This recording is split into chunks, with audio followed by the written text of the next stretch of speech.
دنیا میں ایک ایسی لذت اور ایک ایسا مزہ بھی ہے جس سے اکثر لوگ محروم اور ناواقف ہیں، اور وہ ہے روحانی اور معنوی لذت۔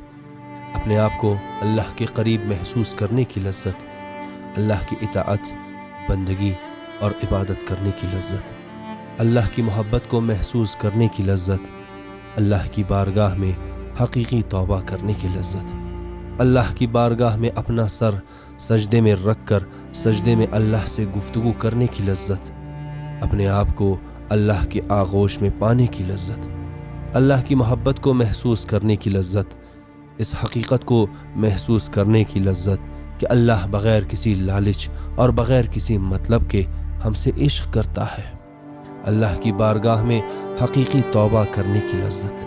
اور جب انسان ایک بار ان روحانی اور معنوی لذتوں کو محسوس کر لے